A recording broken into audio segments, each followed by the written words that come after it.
황교안 신임 총리 후보자가 내정 이튿날부터 법무부 장관으로서의 일정을 취소하고 인사청문회 준비에 들어갔다고 합니다.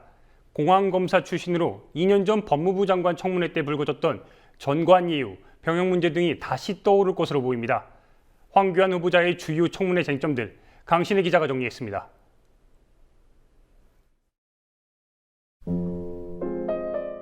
박근혜 정부의 초대 법무부 장관으로 임명된 황교안 총리 후보자.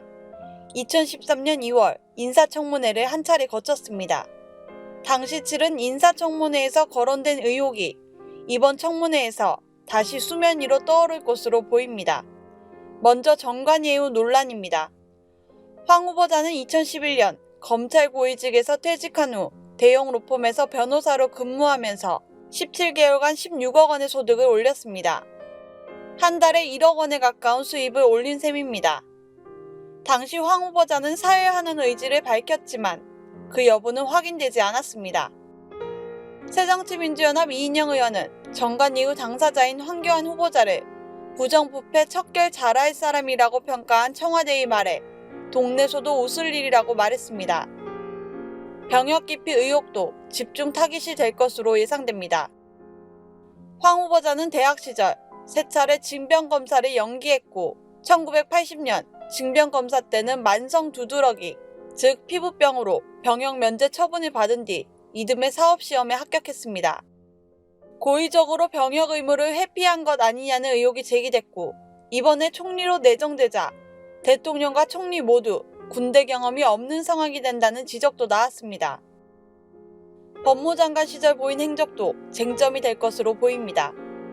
2013년 6월 국정원 댓글 사건 수사 당시 서울중앙지검 특별수사팀이 원세훈 전 국정원장에게 공직선거법 위반 혐의를 적용하는 걸 반대해 선거법 적용과 구속영장 청구를 막았습니다. 또 이 사건과 관련해 최동욱 당시 검찰총장과 마찰을 빚었고 혼외자 의혹이 불거지자 최 전 총장의 감찰을 지시하기도 했습니다. 통합진보당 해산심판 청구에서는 통합진보당이 존치하면 북한과 함께 우리나라 존립을 위태롭게 할 우려가 있다며 직접 변론에 나서 헌정사상 최초로 정당 해산 결정을 이끌어내기도 했습니다. 정윤회 국정개입 의혹 사건 수사 때 대통령의 가이드라인을 따르게 했고 최근 성완종 리스트 사건과 관련해 참여정부 시절 성완종 전 회장의 특별사면 수사를 언급해 박 대통령의 수사 가이드라인, 즉 물타기를 제시했다는 지적도 받았습니다. 미스터 국가보안법으로 불리는 황 후보자, 검사 경력 대부분을 공안부에서 보낸 공안통이라는 것도 주요 쟁점입니다. 국가보안법 해설이라는 책을 펴내기도 한 황 후보자가 총리가 되면 공안 전국이 강화되는 것 아니냐는 우려가 제기됩니다.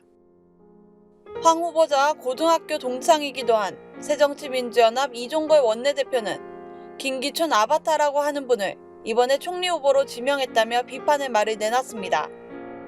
황 후보자의 역사관도 문제점으로 거론됩니다. 그가 2009년에 쓴 집회시위법 해설서를 보면 4.19 혁명을 혼란으로 5.16 군사 쿠데타를 혁명으로 표현했습니다.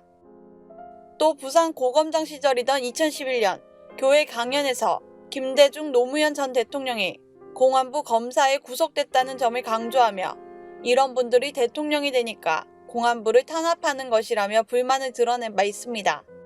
공안검사들이 한직으로 밀려났다고 주장하며 이를 환란이라고 표현하기도 했습니다. 황 후보자는 지난 2월 시민단체의 설문조사에서 국정 쇄신을 위해 교체해야 할 국무위원으로 최경환 경제부총리에 이어 2위를 차지하기도 한 인물입니다. 청와대는 황교안 국무총리 후보자에 대한 임명 동의안과 인사청문 요청안을 오는 26일 국회에 제출할 예정입니다. 국민TV 뉴스 강신혜입니다.